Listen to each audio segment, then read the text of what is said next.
Hey, I'm Jorge, software engineer. This video is for you if you are a software developer that has been working from home probably several months since the pandemic started, or you are considering to work fully remote. 2 weeks ago, I published a video about how to work from home as a software engineer based on my experience working from home for 2 months. In this video, I'm interviewing 3 people in the tech industry to share their knowledge and tips working completely remote. I have 2 goals with this video. The first one is bring people that has been working several years or many months from home and try to provide a different perspective to create a discussion around working from home and our own experiences. The second one is help to all of us and inspire us with more ideas and tips on how can we keep improving the way we work from home.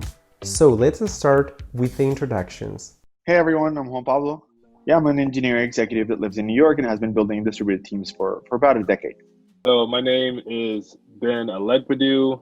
I am a principal front-end engineer at Stitch Fix. I work on our front-end platform team, which we focus on our design system. So that is a combination of the Figma library, a CSS style system, as well as a React component library. So the 3 of those together make up the design system.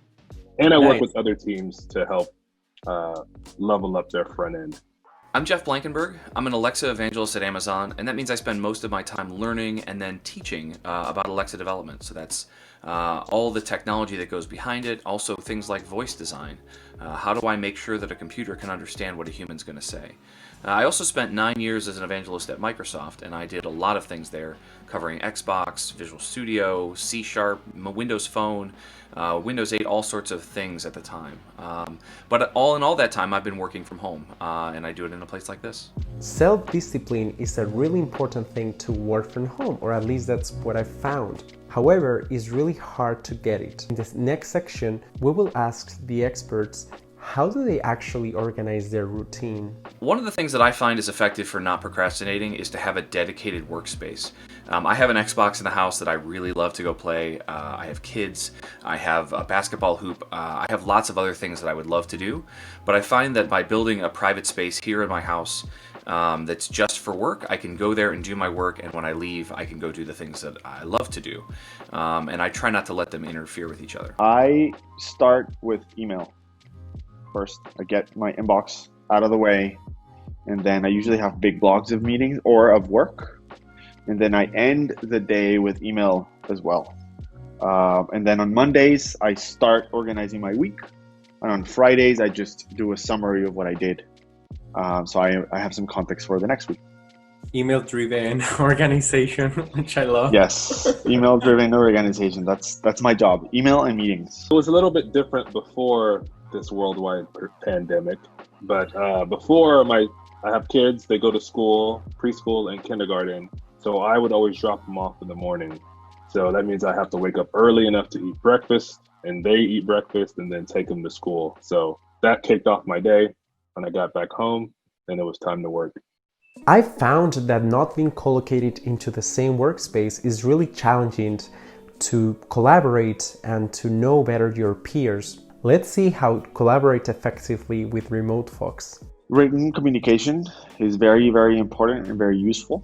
So what I work with my teams to do is to build information caches where everyone can find out what's going on, what the status is of things, so we don't depend on everyone being present in the same time or in the same physical space. Written communication is the best, and more email and like asynchronous communication than real-time chats. I hate Slack for work. I hate WhatsApp for work. It's good to stay connected. I love chats. So like you belong to your team, but to do work, to make decisions, it's not my preferred method. Was it hard for you to educate people on make sure that they document everything and having this kind of like new methodology, or people get used to that quite fast? It's hard to get started because we are not used to working that way. When we work in an office, you walk by and there's a water cooler and, oh yeah, I made this decision, ha ha ha. But once there's some people have have gotten used to it and build a habit, then it's a lot easier. I find that video chat has actually worked really well for a long time, and that seems to be the best way to communicate. Turn on the cameras, use a microphone, and actually have a conversation like you're sitting next to each other. Things like chat and email don't communicate as nearly effectively as using your voice. Obviously, I'd prefer to be there in person, but because I can't always do that, I find that a video chat is about as close a proxy as I can get. I don't know. That's just not a big deal. Like, even when I'm in the office with people, I talk on Slack. So that just continues as well, especially if you're in a big office. And then if there needs to be like synchronous communication, then we will hop on video chat. At Stitch Fix, it's a remote culture. So people are used to hopping on a Zoom call to chat real quick, or a Slack call. Whereas before in previous companies, that wasn't the norm. So it felt a little bit more difficult in order to get that remote collaboration going. So it all depends on the environment, really. Now, I want to do a follow-up with Bim. I think it's very interesting because he was working in previous companies where remote was not a thing, and now he's working in a company where half of the people are remote. So I want to know, how does collaboration look like in an environment where basically you have half and half? One is to make sure that there's always a Hangout or Zoom link or Blue Jeans link or whatever for every meeting. Because when I was remote before, people would forget to have a remote option, or turn on the remote camera in the meeting, and it would be 5 minutes until they realize that I'm not there. So for the people who are in the mothership, so to speak, to make sure that there's always that remote option. And then as the remote person, like, not being afraid to interrupt. Because of timing and stuff, it like feels like there's never a quiet moment to jump in, because by the time I hear the quiet moment, it's been like 5 seconds of quiet there. So it just never happens. So I just jump in and I just keep talking, and then people realize, okay, there's this remote person there talking. So. All right, so now it's time to listen to those tips to how to work from home effectively. I know all of us were waiting for this, so let's go. The number one piece of advice that I give people is to have that dedicated space. A lot of people just try to couch surf it, or they try to sit at the kitchen table, and there's just too much distraction, too much going on, and too much desire to go do the things that I normally do in my house. And so by having a spare bedroom, or in my case, I actually have a small office in my house, those things make a huge difference, because you can close the door, you can lock away, and you can mentally designate that this is my workspace versus this is not my workspace. I still have to go out to grab lunch and use the bathroom and do all those kinds of other things, but then I come right back, and it takes some discipline, but it's not as hard as some people might think. So for people who are stuck working at home, I would say you're not working remotely, you're stuck working from home. And that's a very different phenomenon, right? So if I were today stuck working from home, the advice I'd give myself is take it easy. You're in the middle of really, really complicated things happening, and try to get through the day, try to build a habit and a cadence and stability, and don't stress too much about productivity. You'll get there. Find a routine that causes you to get started on time, right? Something that forces you. So whether it's dropping off your kids, whether it's going to work out, whether it's eating breakfast, because I hear about so many people who they ask, how do you even get dressed before you start your day? And I'm like, I always get dressed in the morning. Like, it's just like my natural routine. Like, whether or not I'm working with coworkers, going into the office, or staying home, like, I'm going to get dressed. I'm going to put on clothes. It's like, it's normal. So find that routine that causes you to start your day, because it's no longer jumping into the car. So my natural personality is that I'm more productive without the distractions of the office, right? So anybody who's like that, they will definitely understand that. But some people really soak up being around people. So I have a coworker, is every day he worked in the coffee shop until he couldn't anymore. So he just needed to be around people. It didn't matter which kind of people, it just needed to be people. So work in a coffee shop and enjoy that kind of environment that way. I saw on Twitter, follow me, that there are many people saying that this global pandemic is actually helping out to remote work. But I want to see a different perspective of that. Are we really getting better on remote work, or after everything finishes, people will get back to their normal routines and actually they will feel like this was a really tragical experience? So let's ask Juan Pablo about his opinions on this one. I think people are going to go through really terrible experiences of what remote work could look like. I think a lot of the remote work advocates are also doing some damage, like, oh, it's the best experiment for remote work and all these things. And it isn't, because even people who have been working remotely for decades, for years, are having a really tough time.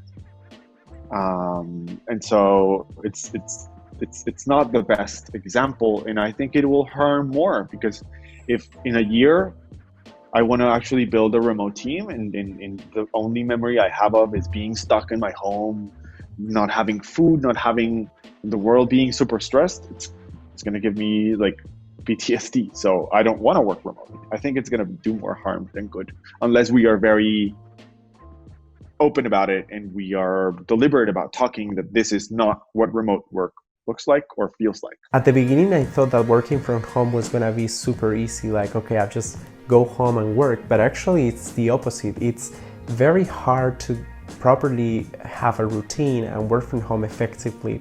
So I want to dive deep on what are the main challenges that our leaders found when they started to work from home, or when they started to build teams fully distributed. The main challenge is usually convincing people in power that remote teams work really well. So executives, founders, making sure like, hey, yes, people will not be here in the office, but they'll still be doing work, and they'll probably be even more effective if you build better practices. So I'd say the biggest challenge has been convincing other people that distributed teams are very effective. And what for you, what was the main selling point? I did like the opportunity of working with more people in Latin America, and giving them opportunities to work in product engineering companies. So looking in other places for talent, for people who are experienced, maybe they have kids, they don't want to live in New York because there's no space, that like being able to work with a lot more people from the world. This is a funny story, actually. So when I first started working from home, I had a 2-year-old daughter, and my wife was a stay-at-home mom, and so there was a lot of distraction and obviously a lot of desire for me to go out and see my daughter and my wife and make sure everybody was doing well. But it was also a desire to go do other things, like head down to the basement and play on the Xbox, or go for a run, or just do anything else, right? Because you have your whole house around you. And one of the most effective things I had, honestly, was my wife. When I would come out of my office, especially if I was trying to go play video games or something silly like that, she'd be like, "Aren't you supposed to be working?" It was a remarkably effective tool that has been embedded in me, and it makes it a lot easier for me to think about my work now, because now that question pops up in my head. People are used to just talking in person, so, or even after video call, chatting in person, right? So in those times, really, when I was partially remote, I would be remote and working more isolated when I didn't have meetings or didn't have to collaborate with people. And then when there were meetings, then I would go into the office. So that's kind of how I solved the problem, is that I just didn't collaborate as much, or didn't do it when I needed to, I would say. In the next section, we will ask, what is one thing that they love about working from home? I love the autonomy it gives people, right? It is it depends on trust. If you do it well, it depends on trust. There's people who like do all these surveillance and they watch your screen. That's terrible.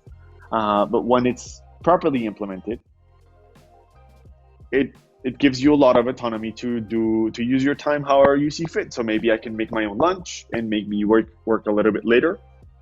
I just get my work done and we move forward. So that's my favorite part.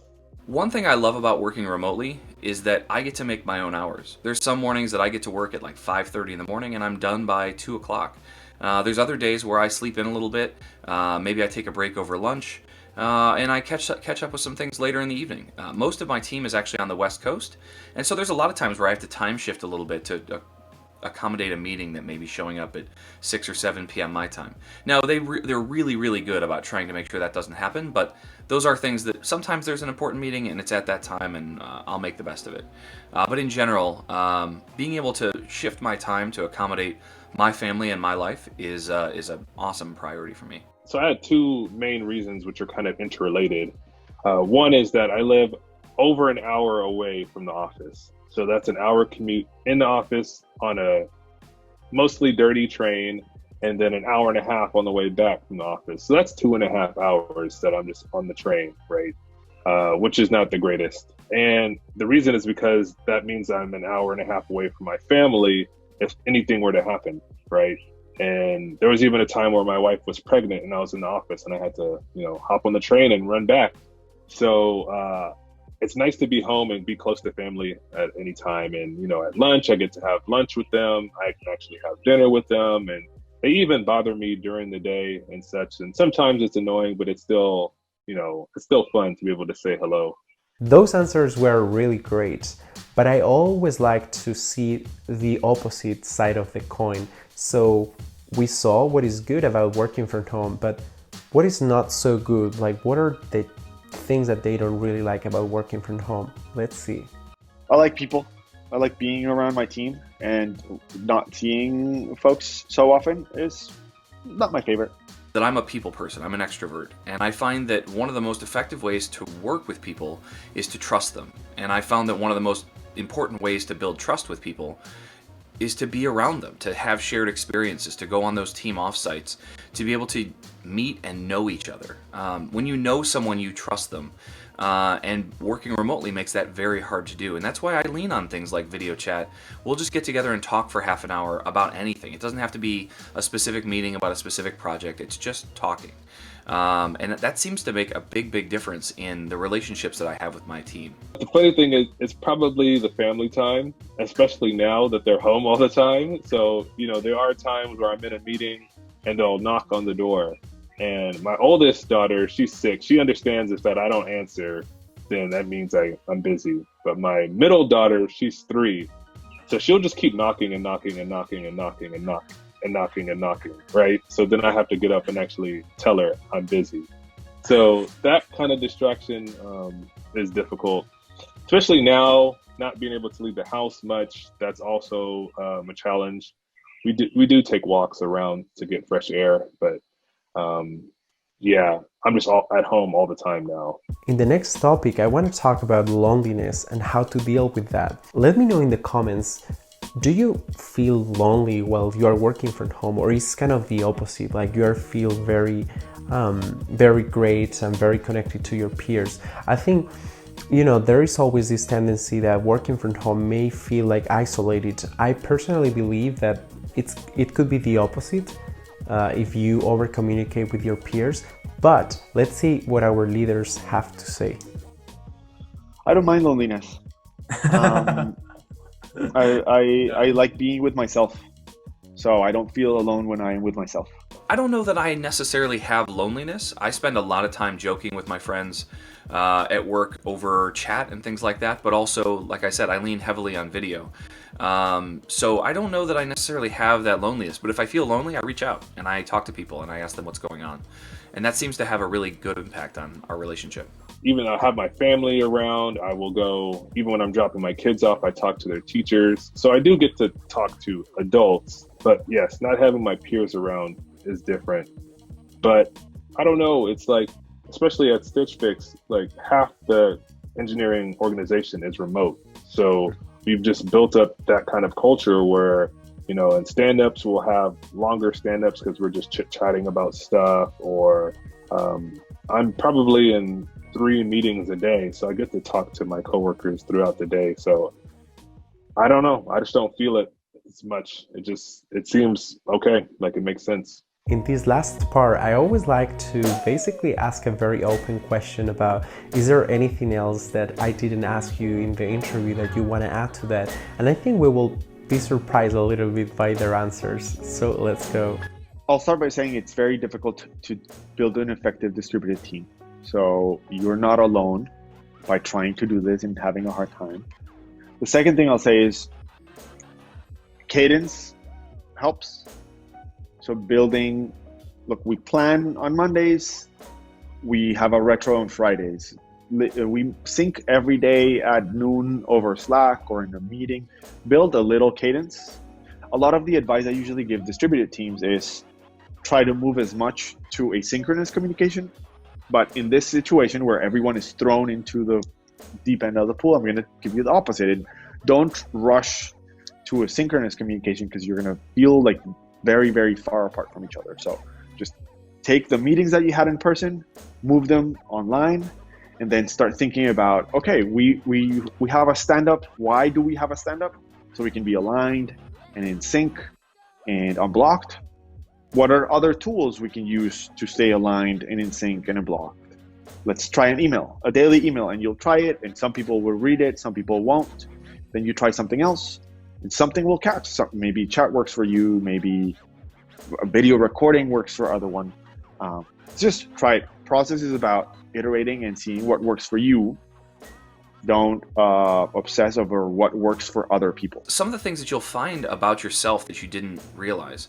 One thing I didn't know was that I really relied, when I was working in an office, on the cleaning staff.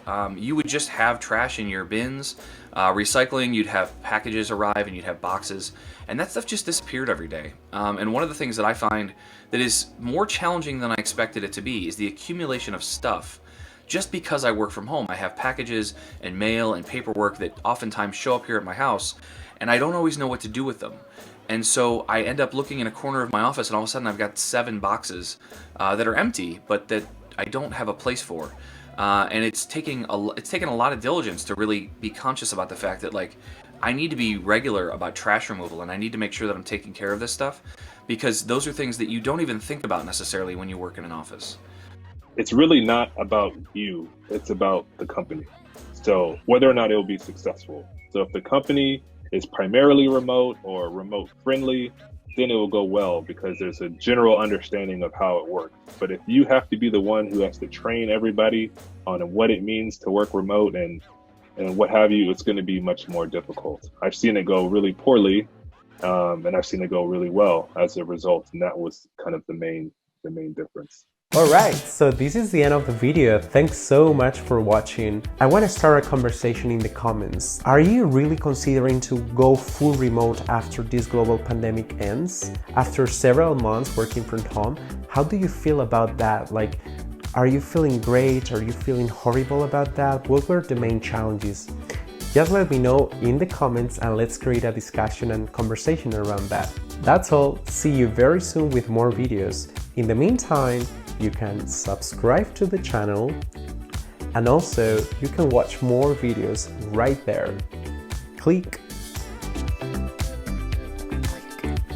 That's all. Thank you so much and see you very soon.